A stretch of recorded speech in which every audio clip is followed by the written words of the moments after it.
నమస్తే. భారత్కు భారీ ముప్పు పొంచి ఉందా? ఓ పెద్ద భూకంపానికి ఇండియా బలైపోతుందా అనే ప్రశ్నలు చాలా మంది మదిలో మెదులుతున్నాయి. ఈ సందేహాలు ఇప్పుడే ఎందుకు వస్తున్నాయంటే దానికి సమాధానం లేకపోలేదు. 2025 3 నెలల్లోనే ఇండియాలో పదుల సంఖ్యలో భూకంపాలు సంభవించాయి. ఢిల్లీ, జమ్మూ కాశ్మీర్, ఈశాన్య రాష్ట్రాలైన మేఘాలయ, అస్సాం ప్రాంతాలలో అనేక సార్లు భూమి కంపించింది. అసలు ఈ వరుస భూకంపాలకు కారణాలు తెలియాలన్నా, ఇండియా డేంజర్ జోన్లో ఉందా అని తెలియాలన్నా ప్లేట్ టెక్టోనిక్స్, కాంటినెంటల్ థియరీ గురించి తెలుసుకోవాలి. అసలు ఈ ఎర్త్క్వేక్ సీక్రెట్ ఏంటో చూద్దాం. ఈ భూమండలం అంతా ఓ చిక్కని ద్రవరూపమై తేలి ఆడుతుంది. భూమి పలకలుగా విడిపోయి ఉంది. ఈ పలకలు నిరంతరం కదులుతూ ఉంటాయి. ఆ కదలికల వల్ల ఏర్పడిన గ్యాప్లను ఫిల్ చేయడానికి అప్పుడప్పుడు భూమి కుదుపులకు గురవుతుంది. ఈ కుదుపులే మనం మాట్లాడుకునే భూకంపాలు. జర్మన్ వాతావరణ శాస్త్రవేత్త ఆల్ఫ్రెడ్ వెజ్నర్ 1950లో భూమి నిర్మాణం గురించి ఓ సిద్ధాంతాన్ని వివరించాడు. అదే ఖండచల సిద్ధాంతం.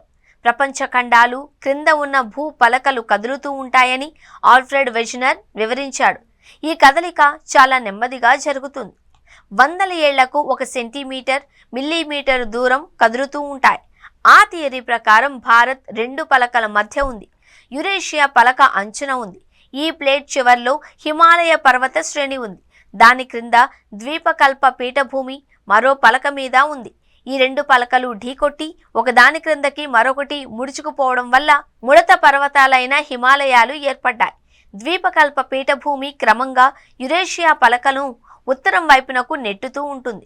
ఈ యురేషియా పలకల అంచులకే China, Pakistan, Afghanistan, Myanmar, Bangladesh, Thailand, Laos దేశాలు ఉంటాయి.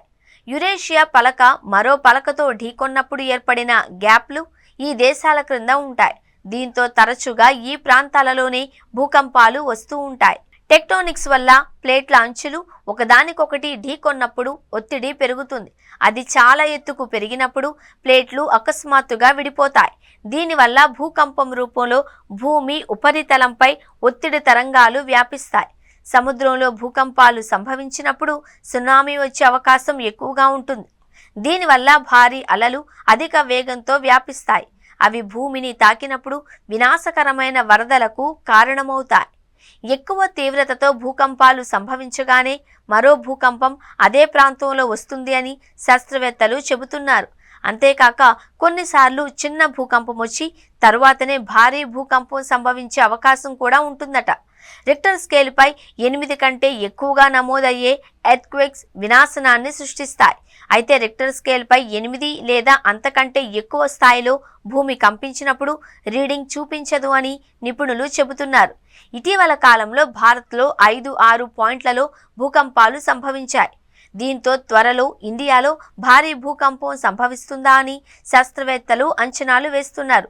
గత 2-3 నెలల నుంచి సంభవించిన ప్రకంపనల వల్ల భూమి లోపల ఏర్పడిన పగుళ్లు సద్దమణగడానికి మరో భారీ భూకంపం సంభవించే అవకాశం ఉంది.